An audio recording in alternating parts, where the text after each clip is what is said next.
तो कैसे हैं आप लोग? बढ़िया। गलत मत समझेगा कैसे हो आप लोग, मैं बोल रहा हूँ तो। समझदार बच्चे हैं आजकल, हर कोई किसी को देखता है।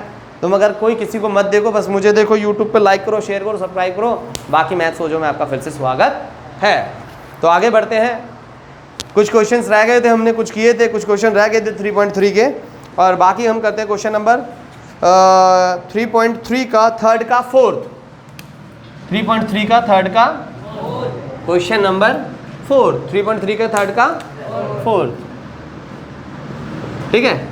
ये क्लास 10th का वीडियो चल रहा है। आगे तो थर्ड का फोर्थ जो क्वेश्चन है, the taxi charges in a city consist of fix charge together with the charge for the distance covered. कोई टैक्सी है, टैक्सी जब भाई चलती है ना तो वो फिक्स चार्ज लेते हैं। क्या लेते हैं? Fix charge.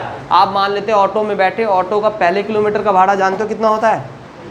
25 रुपये चार्ज करते हैं। वो कितने रुपये चार्ज करते हैं? 25 रुपये चार्ज करते हैं पहले किलोमीटर, और बाद के किलोमीटर का उनका जो भाड़ा होता है, चार्जेस फॉर फर्स्ट किलोमीटर वो होते हैं ना, चार्जेस फॉर फर्स्ट किलोमीटर। जो ऑटो का भाड़ा होता है 25 रुपये चार्ज करते हैं। कितना रुपये चार्ज करते हैं? 25। एंड सब्सिक्वेंट डिस्टेंस के लिए चार्जेस फॉर सब्सिक्वेंट डिस्टेंस के लिए वो चार्ज करते हैं, मान लें 8 रुपये 50 पैसे चार्ज करते हैं। मैं 10 रुपये मान के चलता हूँ। कितने मान के चलता हूँ? 10 रुपये। तो पहले किलोमीटर का जो भाड़ा है 25 रुपये है, और बाद के किलोमीटर का भाड़ा क्या है? 10 रुपये। जैसे ही मीटर डाउन हुआ आपके 25 रुपये लग गए। आप मीटर उतर जाओगे ना ऑटो से थोड़ा सा चल के, तो भी आपको 25 रुपये पे करना पड़ेगा। तो भी आपको 25 रुपये पे करना पड़ेगा। दरवाज़ा बंद करो, ये वाला। हाँ, तो भी आपका दरवाज़ा बंद करना आपको पड़ेगा। दरवाज़ा नहीं बंद पड़ेगा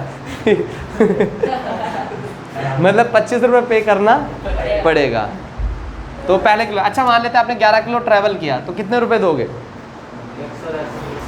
तो पहले किलोमीटर का तो भाड़ा 25 रुपये से दिया, प्लस अब कितने किलोमीटर बचे? 10 बचे बेटा। 10 में से पहले किलोमीटर का किराया तो 25 के हिसाब से चला गया, बाकी के कितने किलोमीटर बचे? 10।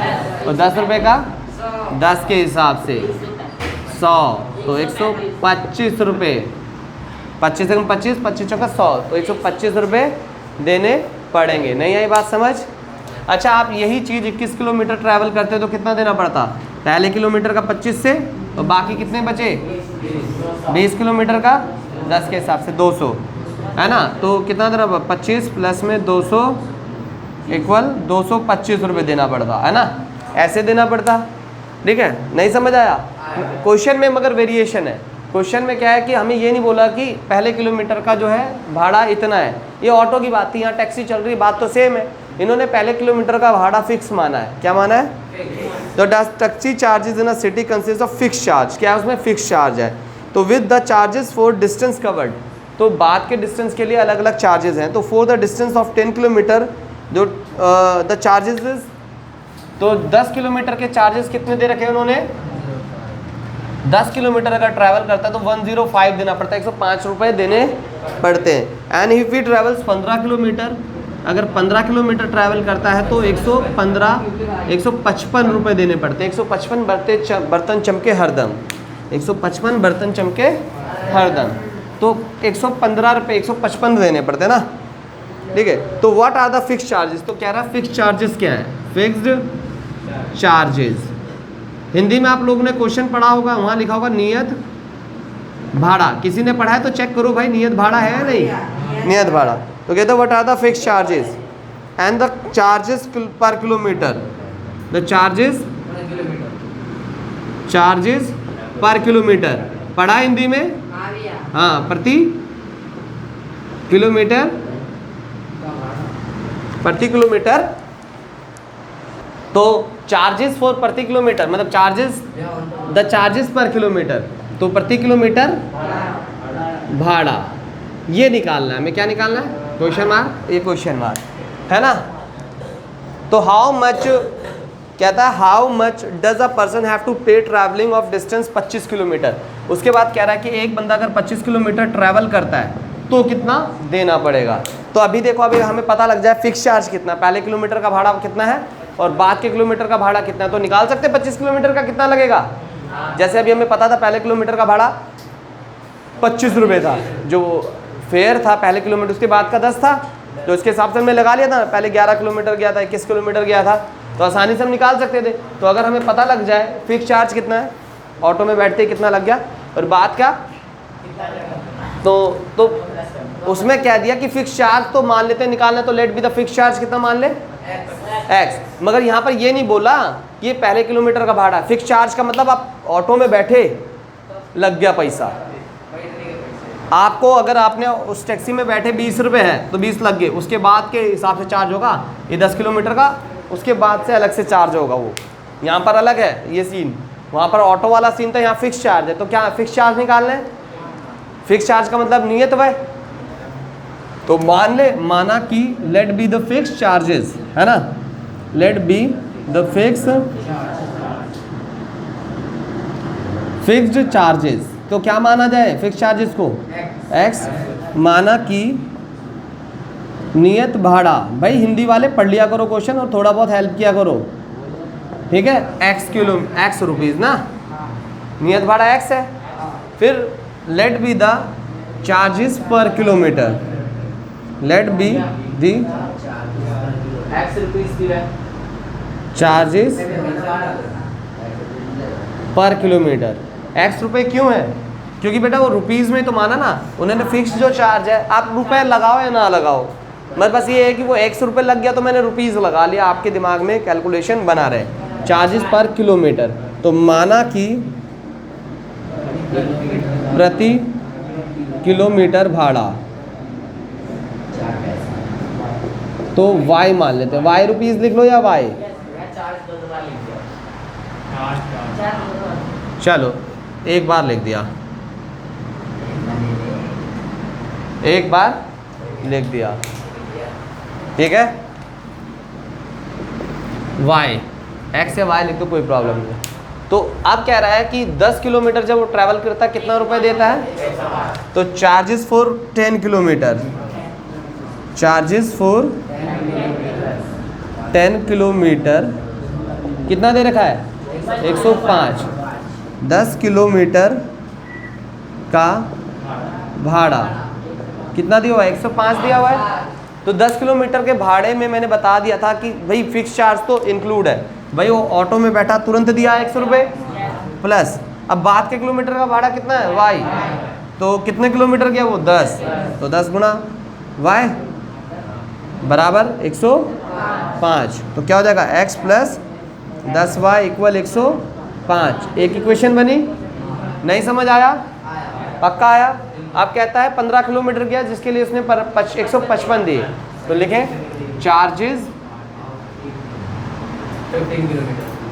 For 15 kilometre. तो चार्जेस फॉर 15 किलोमीटर, तो कितना दे रखा है चार्जेस फॉर 15 किलोमीटर आप लोगों को भाई, है 155।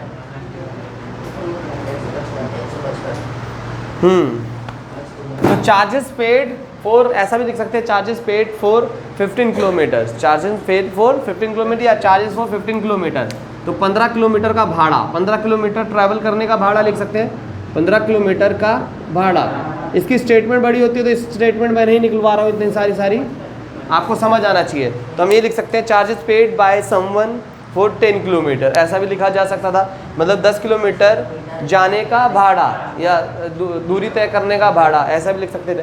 तो पहले किलोमीटर का तो बाबूजी फिक्स है, एक्स तो दे ही रहेगा ना, टैक्सी में बैठते लग गया भाई चार्ज, आप बैठे चार्ज लग गया, आप बैठे चार्ज लग गया, ठीक है। और बाकी का क्या होगा, 15 किलोमीटर गया, बाद के किलोमीटर के लिए क्या हिसाब किताब था, तो 15 गुना वाई हो जाएगा। जैसे वहाँ क्या था 10 था, फिर 10 से गुणा कर देते थे ना, तो बराबर 155।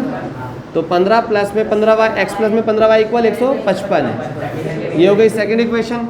अब पहली इक्वेशन को लेते हैं और x की वैल्यू निकाल लेते हैं। तो पहली इक्वेशन को लेंगे x प्लस 10 वाई इक्वल 105। तो x को जब उधर भेज देंगे 10 वाई हो जाएगा। तो x का मान समीकरण 2 में डालने मैंने ऑन सब्स्टिट्यूटिंग ना, तो x का मान समीकरण 2 में रखने पर, ठीक है, on substituting the value of x in equation second ना। तो वैल्यू ऑफ x हमारे पास क्या है, यही है। तो इक्वेशन सेकंड क्या ऊपर ही है, तो x प्लस 15y इक्वल 155। तो x की वैल्यू क्या है, 105 प्लस 15y, 15 और y कितना अपने पास, अबे x की वैल्यू आई है 105 प्लस है ना, 105 plus minus 10y plus 15y equal 155। समझ आ रहा है। तो देखो 105 प्लस का उधर भेज दें, 15y में से 10y गया तो 5y, और 155 में से वो 105 उधर जाके माइनस हो जाएगा। 15y में से 10y गया तो क्या बचेगा, 5y 40 या 50, तो y यही रहेगा। तो डायरेक्ट लिख दूँ 25, नहीं 5 दम 50 10, तो y की वैल्यू आ गई। अब क्या करें, y का मान समीकरण 1 में रखने पर, on substituting value of y in equation first, you know first में भी रख सकते हो और सेकंड में भी। समझ आ रहा है तुझे नीतीशिया। तो सेकंड इक्वेशन या फर्स्ट इक्वेशन क्या निकली थी अपने पास, x प्लस 10y 5। तो किसकी वैल्यू आई है, y की वैल्यू। तो y जो आया अपने पास 10 आया ना, इक्वल 105। तो x प्लस 100 इक्वल 105, प्लस का 100 जब उधर जाएगा तो माइनस का डायरेक्ट 5 लिख दे। पता लग रहा है ना, प्लस का 100 उधर जाएगा माइनस का हो जाएगा, और 105 में से 100 जाएगा तो 5 बचेगा। तो आप ध्यान से देखेंगे कि यहाँ पर आप ध्यान से देखेंगे, यहाँ क्या देखेंगे, x और y की वैल्यू आ गई। तो x और y को क्या माना गया था, फिक्स चार्ज। फिक्स चार्ज मतलब फिक्स चार्जेस कितने आ गए, एकदम नियत भाड़ा था ना, नियत भाड़ा मतलब x था, तो कितना आ गया 5 रुपये फिक्स है भैया। उस टैक्सी में बैठते ही 5 रुपये देने पड़ेंगे।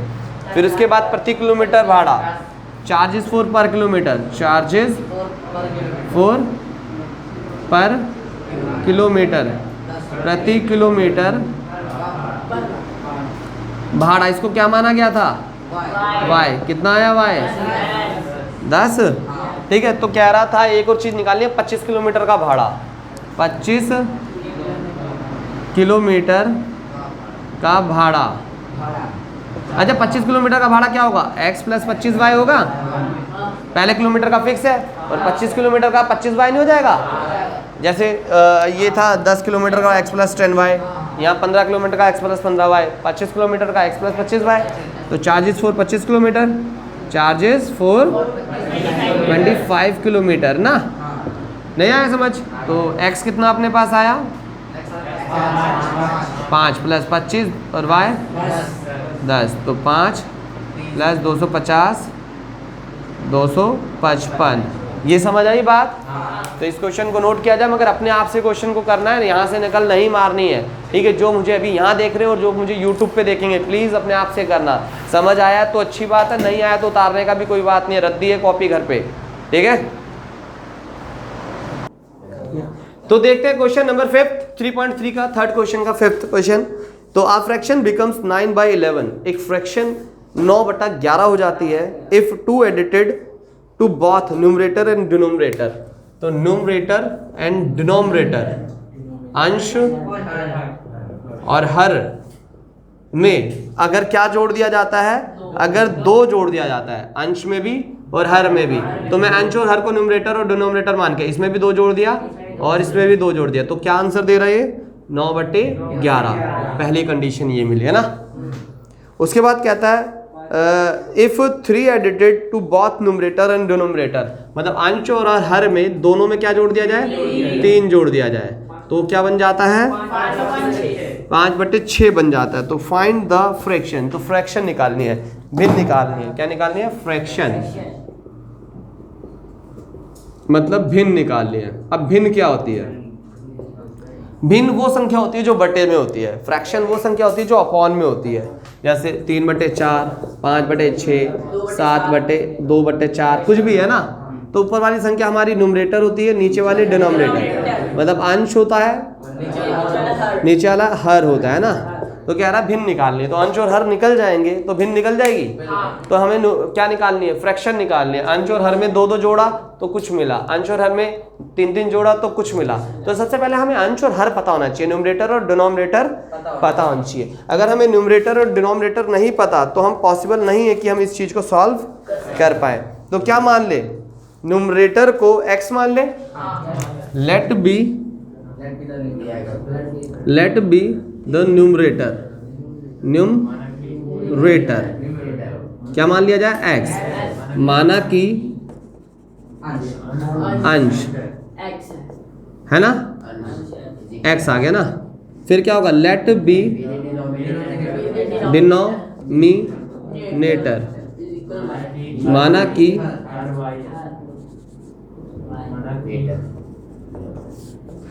कि हर, क्या मान लिया? y। अच्छा देखो, अंश और हर को y मान लिया जाता तो ये देखो ऊपर वाली कंडीशन देखते हैं, न्यूमरेटर की जगह x और डिनोमिनेटर की जगह y। अब दोनों में 2-2 जोड़ा तो क्या मिला? 9/11। फ्यूचर दिखा रहा हूँ, तो अब इसको ऐसा करेंगे तो 11x+2 हो जाएगा, और फिर ये 9y+2 बन जाएगा। तो ये हो जाएगा 11x एंड 22 और 9y+18। तो 11x, 9y इधर आएगा, माइनस का हो जाएगा इक्वल, और 18 यहीं रहा, प्लस का 22 उधर जाएगा तो माइनस का हो जाएगा। तो 11x माइनस 9y क्या हो जाएगा? -4, और माइनस का 4 इधर आएगा तो ये एक ऐसी इक्वेशन मिलती हुई हमें दिखेगी। इस तरीके से हमारी इक्वेशन बनेगी। पता लगा कैसे बनेगी इक्वेशन, इन फ्यूचर क्या होने वाला है इस इक्वेशन में, है ना। तो हमें पता लग गया है ना कि किस तरीके से एक इक्वेशन आएगी, फिर इससे एक इक्वेशन आएगी। तो उसने कंडीशन कह दिया, कहता है fraction becomes 9/11 if 2 edited both numerator and denominator. अगर अब फ्रैक्शन क्या होगी? फ्रैक्शन विल बी, तो भिन्न be in the form of x/y। Fraction यही होगी ना, अंश अपॉन हर, और x/y की फॉर्म में तो होगी। तो भिन्न x/y के रूप की होगी। मतलब अगर x और y की वैल्यू आ जाए तो हमारा भिन्न मतलब आ जाएगा फ्रैक्शन, क्योंकि हमने ऊपर वाले को x मान लिया, नीचे वाले को y। तो सबसे पहले अब क्या कह रहा है? फ्रैक्शन ऑब्टेन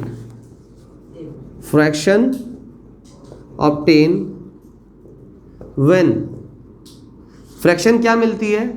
जब हम अंश और हर में when 2 is edited both numerator and denominator। लिख लोगे? ठीक है। अंश और हर में 2 जोड़ने पर प्राप्त भिन्न क्या मिली? 2 जोड़ने पे, दोनों में अंश और हर में 2 जब जोड़ा तो 9/11 लिखा हुआ है। नहीं समझ आया ये? अंश और हर में जब 2-2 जोड़ा तब 9/11 ही मिला। तो हमारा अंश क्या था? x था, हर y था। इसमें भी 2 जोड़ा, इसमें भी 2 जोड़ा, तो क्या मिल रहा है? 9/11। अभी ये कहानी सॉल्व करी थी मैंने, तो 11 को इससे करेंगे तो ऐसा होगा x+2 और 9y+2। समझ आ रहा है? तो क्या हो जाएगा ये? 11x+22 इक्वल 9y+18, है ना। नहीं आ रहा समझ? पक्का आ रहा है? तो क्या हो जाएगा? 11x। अब देखो मैं डायरेक्ट कैलकुलेशन करूंगा, 9y इधर आके माइनस हो जाएगा। अच्छा, प्लस का 18 इधर आएगा तो माइनस का हो जाएगा, और जब प्लस का 18 22 में से माइनस होगा तो क्या बचेगा, प्लस का 4 इक्वल क्या बचा, 0। नहीं आई समझ ये बात, पक्का आया। ये डायरेक्ट हमने वैसे भी सॉल्व करके दिखाया, ये डायरेक्ट भी कर सकते हैं। नहीं आया समझ। अब दूसरी केस में क्या होगा, अब हाँ यही fraction obtain when 2 3 is added in both numerator and denominator. तो ठीक है, हम ध्यान से देखते हैं। Fraction obtain when 3 is edited both numerator and denominator. ठीक है, अंश और हर में 3 जोड़ने पर प्राप्त भिन्न। समझ आ रहा होगा आप लोगों को। तो प्राप्त भिन्न क्या थी, अब उनको पता क्यों नहीं समझ आ रहा, वो लड़कियां पता मुझे क्या बोल रही थी कि आप सारे क्वेश्चन मैंने समझाए नहीं उन्हें, तो उनको इसलिए नहीं समझ आ रहा था। 1 बाय 1 वो मेरे से पूछते नहीं है, इसलिए वो बोल रहे थे भैया वीडियोस उनकी भी बना लो, तो इस वजह से उन लोगों को समझ नहीं आता। तो क्या मिला हमें, 5/6। ठीक है, तो अंश और हर में अंश क्या हुआ x और हर क्या y था, दोनों में कितना जोड़ा, 3। क्या मिला हमें, 5/6 है ना। अगेन क्रॉस मल्टीप्लाई, तो 6 5। अब क्या हो जाएगा, ये 6x प्लस 18 5/+15। अगेन मैं शॉर्ट थोड़ा सा डायरेक्ट कैलकुलेशन करने पे ध्यान दूंगा, फर्स्ट मैंने कर रखा है। तो 5 जब इधर आएगा तो माइनस का है ना, अब जब 15 इधर आएगा माइनस का हो जाएगा, और 18 में से 15 चला गया तो प्लस का 3 इक्वल 0। ये सेकेंड इक्वेशन। कोई प्रॉब्लम बेटा नहीं आया समझ। ऑन हाँ, ये हमारी first equation, on using first equation. तो जब हम फर्स्ट इक्वेशन को यूज करते हैं, 11x minus 9y plus 4 equal to 0। तो हमने क्या सब्स्टिट्यूशन मेथड निकालना है, लगाना है, मतलब विस्थापन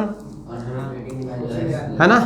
तो 11x यहीं रहा, तो सबको उधर भेज देंगे, तो माइनस का 9y उधर जाके प्लस का 9y, प्लस का 4 आके इधर, और जब 11 जब उधर जाएगा तो 9y माइनस 4/11 है ना, 9y/4 11। तो आपको पता लगा अब x का मान समीकरण 2 में रखने पर क्या होगा, on substituting the value of x in equation second. तो इक्वेशन सेकेंड देखो अभी ऊपर ही आई है ना, ये 6x 5y प्लस 3 इक्वल 0। तो x की वैल्यू क्या निकली अपने पास, 9y माइनस 4 11 और माइनस 5y। ऐसी इक्वेशन हमने सॉल्व कर रखी है ना, ऐसा ही कुछ आया था एक क्वेश्चन में, तो कटेगा तो है नहीं, क्या आ जाएगा 54y, उधर माइनस का 24/11 माइनस 5y प्लस 3 इक्वल 0। तो सबसे पहले आप इतना नोट करो, उसके बाद हम करते हैं। तो हम यहाँ सॉल्व कर रहे थे, तो देखो जिसके नीचे कुछ नहीं होगा 1 होगा, जिसके नीचे कुछ नहीं होगा। अगर हम इन सब का एलसीएम निकाल लें तो 11 ही आएगा एलसीएम। ठीक है, तो अगर एलसीएम 11 आएगा तो हम नीचे लिखते हैं। ठीक है, अगर 11 से मल्टीप्लाई करूँ तो 11 से 11 कट जाएगा, तो क्या बचा यहाँ 54y माइनस 24। अच्छा, और माइनस अगर मैं यहाँ पर 11 से मल्टीप्लाई करूँगा तो 11 कटेगा नहीं, तो 11 से मल्टीप्लाई हो जाएगा, तो 11 × 5 = 55y नहीं हो जाएगा।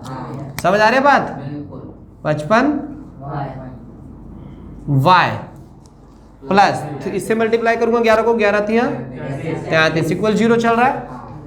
अब देखो 54y में से 55y जा रहा है ना, 54y में से 55y जा रहा है, तो माइनस का 1y बचेगा, और ये माइनस का 24 है और प्लस का 33 है। 33 में से 24 गया तो 33 में से 24 गया तो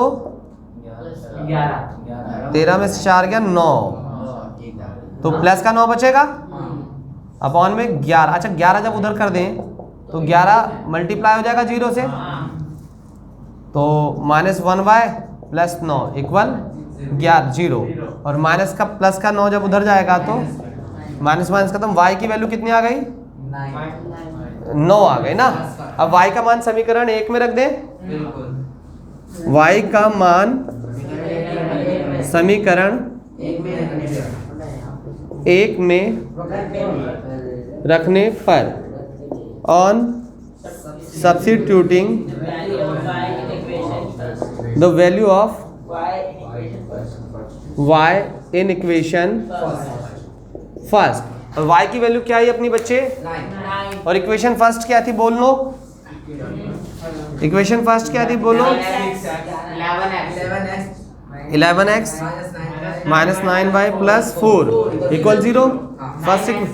फर्स्ट इक्वेशन 9y होगा ना, 11x। तो यही थी ना फर्स्ट इक्वेशन हमारी, यहीं से तो निकाली थी हम x की वैल्यू।